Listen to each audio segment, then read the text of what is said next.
प्रिय दर्शकों, नमस्कार।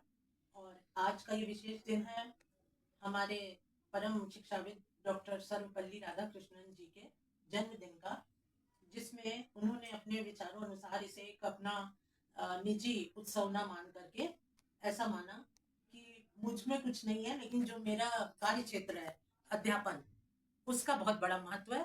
तो मैं इसको इस कम से कम इस देश के सब अध्यापक वर्ग के लिए अ, समर्पित करूं।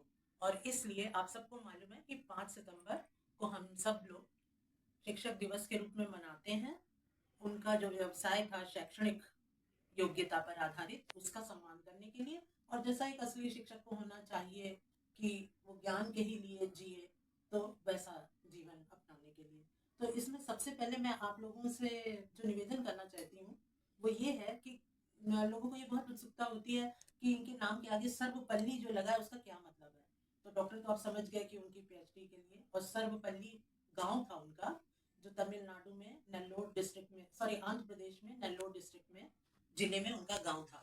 उसका नाम था सर्वपल्ली, और इस कारण उनके नाम के आगे सर्वपल्ली लगा है। क्योंकि आपने देखा है कि पुराने समय में विशेष तौर से ये लोगों में बड़ा मान सम्मान होता था अपनी पैतृक गांव या पैतृक स्थान के लिए। मेरे फादर भी जैसे थे, तो हमारा गांव जो है वो गर्गाश्रम, गर्ग मुनि के आश्रम था वहां पे। तो मेरे फादर बड़े गौरव के साथ लिखते थे अपने नाम के बाद गर्गाश्रमी। ठीक है ना। तो ये क्या होता है, और ये एक बहुत हमारे व्यक्तित्व का बहुत ही सकारात्मक गुण होता है कि हम अपने पूर्वजों, अपने देश, अपने गांव, अपना जहां से हमारा उद्भव हुआ है उसका बहुत मान सम्मान करें और उसकी प्रगति के लिए हम बहुत उत्सुक रहें। तो ये आप सर्वपल्ली के बारे में समझ गए। उनका जन्म, जो डॉक्टर राधा कृष्णन का जन्म था, 5 सितंबर को हुआ था।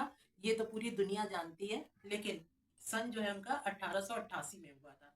ठीक है।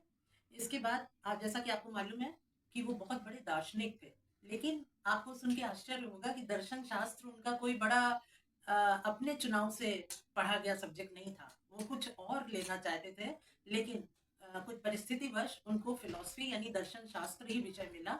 लेकिन जैसा कि योग्य शिक्षक और योग्य लोग होते हैं कि हमें जो कुछ चुनाव जिंदगी में मिले, हम उसका सर्वोत्कृष्ट करके दिखाएं।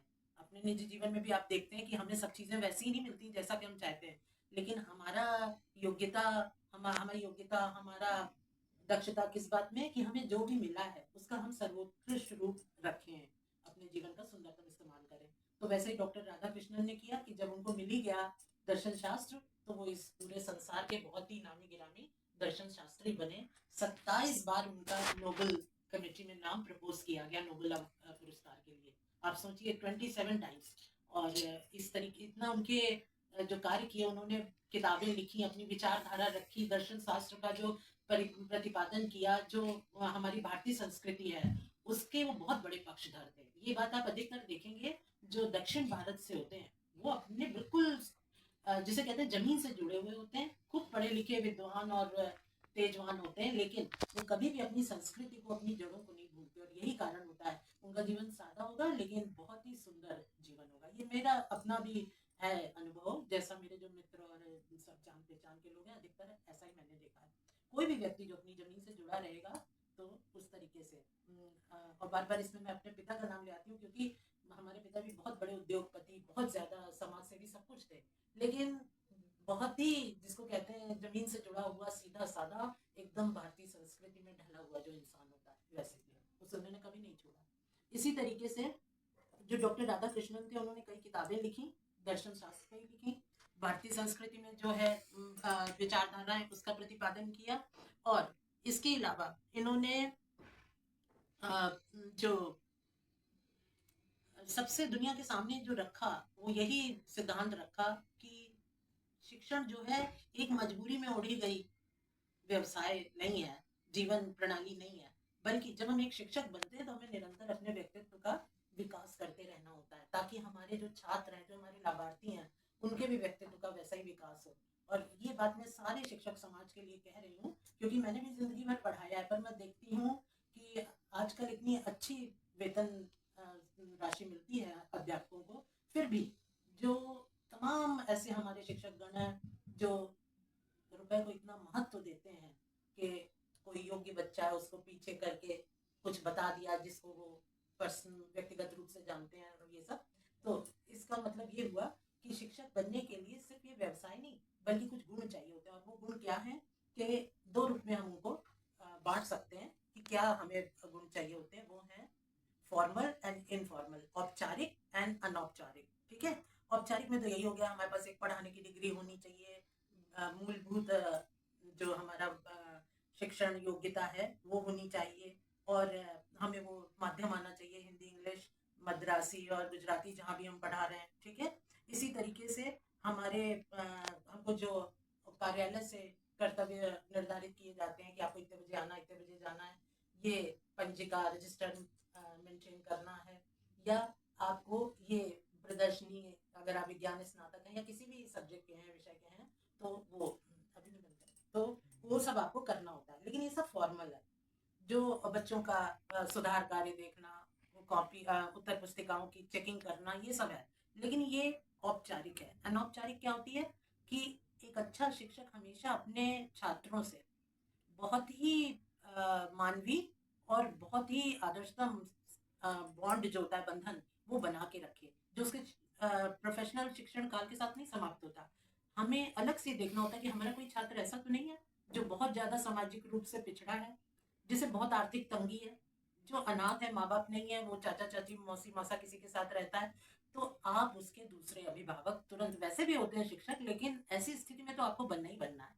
और मैं इतना कह सकती हूँ, और ये आपके मन में दूसरे इंसान के लिए प्रेम होगा तो आप हर हालत में खुद ही करोगे। जैसा कि मैंने अपना देखा कि चाहे आप बहुत ज्यादा, आपके पास अपूर्व साधन ना हो, तो भी अगर आप में नियत होती है तो आप अपने ऐसे किसी बच्चे को, मैंने छात्र को, बिल्कुल थोड़ा बहुत आर्थिक सहायता कर सकते हो, उसको पुरानी अपनी पुस्तिकाएं और पुस्तक ये सब दे सकते हो, फाइल कवर्स पूछ करके जिसका यूज हो चुका है और अच्छा है, वो सब। ऐसे भयंकर आर्थिक रूप से भी परेशान बच्चे होते हैं, तो अगर उनके माता पिता से भी आप एक संपर्क स्थापित कर लोगे, माता पिता और बच्चे सबका जीवन जो है वो थोड़ा और आनंदमय हो जाएगा। तो ये आपकी शिक्षक की तरह एक तरीके से कर्तव्य है। ऐसा नहीं कि हमारी ये फॉर्मल ड्यूटी तो है नहीं, तो हम, ये बहुत जरूरी है, मैंने इसे करने की कोशिश की है। और मैंने, मेरी एक आध सखियां थी, उनका जो कि सरकारी स्कूल में पढ़ाती थी, विद्यालय में, वो भी क्योंकि मामूली फीस होती है, वहाँ कोई नहीं दे सकता है तो दे देती थी अपने पास से। तो ये सब हमारे कर्तव्य ही हैं, मतलब हम कोई उपकार नहीं कर रहे। जैसे कि मैं अलग से विद्यालय विवश करता था कि पढ़ाइए, बच्चों का थोड़ा रिजल्ट और अच्छा होगा, तो अगर मेरे पास 10 बच्चे आ रहे हैं पढ़ने, तो उसमें 8 फीस देने वाले बैठे हैं, 2 ने नहीं दी, तो क्या फर्क पड़ता है हमें। और ये तो हमारा कर्तव्य है। तो जिनके संग बहुत समस्या है, किसी किसी के घर में कोई पढ़ा लिखा नहीं होता, किसी के घर में उस अतिरिक्त शिक्षण के, वो स्कूल विद्यालय में रुक के नहीं पढ़ सकते, और आपके घर पे आके पढ़ने के लिए उनके पास नहीं है देने को, तो कोई बात नहीं, क्योंकि ये तो हमारे शास्त्रों में भी कहा गया है कि हम जो कुछ भी अर्जित करते हैं, कायदे से तो वो 4.5% होता है, जो कि जाना चाहिए सामाजिक हित के लिए या दान के लिए।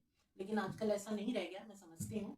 लेकिन आप इतना तो कर ही सकते हैं कि ऐसे बच्चों को दूसरी बुक्स यूज, उपयोग की हुई पहले से बुक्स, फाइल कवर्स, आपके पास तमाम पेन, तमाम रिफ्रेशर आते हैं आपके पास सैंपल के, जो बच्चा बिल्कुल भी नहीं सहन कर सकता है ये आर्थिक बोझ, आप उसको दे दीजिए।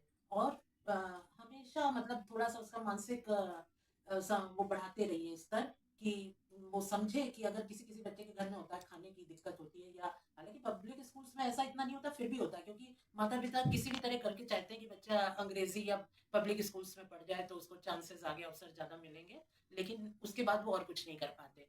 तो शिक्षक जो है और शिक्षिकाएं, बहुत तरीके से हम लोग बिना अपने ऊपर भी बहुत ज्यादा कोई ऐसा बोझ डाले कर सकते हैं, बहुत सा उनका जीवन सुधार सकते हैं। पूरा जो उनका स्कूल बैग होता है वो आप कहीं से अरेंज कर सकते हैं, घरों में हम लोग के आते हैं, हम खरीदते हैं लैपटॉप बैग्स, ये वो, आप बिल्कुल। तो ये आज मेरा ये डॉक्टर सर्वपल्ली राधाकृष्णन का जीवन सब लोग बहुत ज्यादा जानते हैं, तो आज मेरा उतना जो देश है वो डॉक्टर सर्वपल्ली राधाकृष्णन के रूटीन जो पॉइंट्स हैं, बिंदु जीवन के, उनको बताने का नहीं है, जितना कि जिस बात के लिए उनका जन्मदिन मनाया जाता है, उस उद्देश्य को पूरा करना।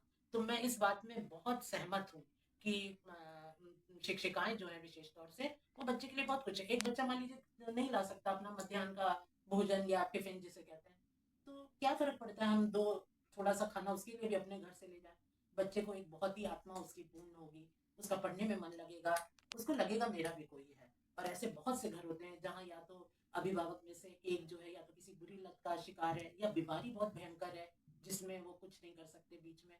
इस तरह तमाम तरीके की समस्याएं बच्चों में होती हैं, अगर उसको हम सब टीचर्स थोड़ा-थोड़ा भी ध्यान देंगे, तो आप समझिए कि हमारे बच्चे बाद में आपको इतना प्यार करते हैं, इतना याद करते हैं। एक संबंध तो ये होता है कि आप विद्यालय में इसलिए आपसे कर रहे हैं, लेकिन दूसरा संबंध ये होता है कि वो आपकी जीवन पर्यंत आपको बहुत स्नेह देते हैं और आपको तब उस समय बहुत अच्छा लगता है। तो मेरी आशा है कि हमारे सब शिक्षक मित्र इसी तरीके से शिक्षक दिवस को मनाया करेंगे। यदि एक दिन नहीं, शिक्षक दिवस के दिन नहीं, शिक्षक दिवस से शुरू करके और अंत तक वो अपने इस शिक्षक धर्म को निभाएंगे अपने बच्चों, अपने छात्रों के प्रति। तो धन्यवाद इस हमारे वीडियो को सुनने के लिए, देखने के लिए। लेकिन उससे भी ज़्यादा मुझे प्रतीक्षा रहेगी कि आप इसे अपने जीवन में उतार लें और हमारे देश की जो भावी पीढ़ी है, उन बच्चों का जीवन थोड़ा और उज्जवल, थोड़ा और सरस, थोड़ा और आसान करें, ताकि वो पढ़ लिख के हमारे देश को बहुत बड़ा योगदान दें। धन्यवाद।